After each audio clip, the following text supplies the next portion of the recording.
নির্বাচিত সরকার আসার পরে আমাদের দল যখন জনগণের ভোটে সরকার গঠন করার তৌফিক আল্লাহ পাক দিয়েছে, তখনই আমরা চেষ্টা করছি যে আমাদের সরকার প্রধান মাননীয় প্রধানমন্ত্রীর নির্দেশে প্রতি মাসে আমরা হাসপাতালগুলোতে আমরা একটা সভা করি।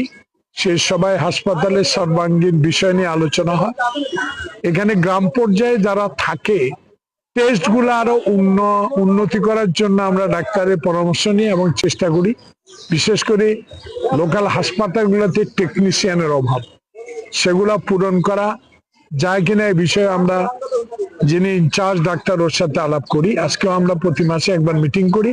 ইনশাল্লাহ আশা করি বিগত দিনের যেসব অনিয়মগুলো হাসপাতালগুলো হয়েছে সেগুলা দূরীকরণের জন্য আমাদের স্বাস্থ্যমন্ত্রী সরকার প্রধানকে নির্দেশিত এবং আমাদেরকেও নির্দেশ দিয়েছে প্রতি মাসে একবার করে মিটিং করে এবং সময় পেলে হাসপাতালগুলো ভিজিট করা উচিত। আজকে আমি দেখেছি এখানে মোটামুটি সেনবাগে ভালোই, আমি এলাকা আসতে ভালো কিনা তা জানি না, আমি চলে গেলে কতটুকু থাকে সেটা সামাজিক লোকগুলোই দেখা উচিত। পৌরসভা তো শহরের লোকজন যারা আছে তারাই খোঁজ খবর নেওয়া উচিত। তবে এমন খোঁজ নেওয়া উচিত না যেখানে সরকারি কর্মকর্তারা বাইরের জেলা থেকে এসে এখানে চাকরি করে, তাদের মান সম্মান যাতে বিনষ্ট না হয় সেদিকে সবাই লক্ষ্য রাখতে হবে।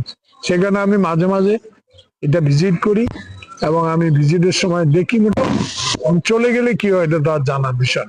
তবে হাসপাতালগুলো ইনশাল্লাহ এই সরকার আমলে আরো বাড়বে। ইতিমধ্যে টেন্ডার হয়েছে মনে হয় আরো এটাকে 200 শয্যা বিশিষ্ট করা। আর নিরাপত্তা এখানে ছিল না, আমরা সবাই মিলে আউটসোর্সিং এর একটা ব্যবস্থা করেছি। আমরা সবাই নিজের পকেটের পয়সা দিয়ে আনসার রাখা হয়েছে। ইনশাল্লাহ ডাক্তার উনি যিনি চার্জে আছেন ভালো, উনি মোটামুটি খোঁজখবর রাখতেছেন। আপনারাও যারা সামাজিক লোক আছেন দলের ঊর্ধ্বে থেকে হাসপাতালটা একটু দেখবেন। আজকে ম্যাক্সিমাম শিশু এটা খুব অসুস্থ।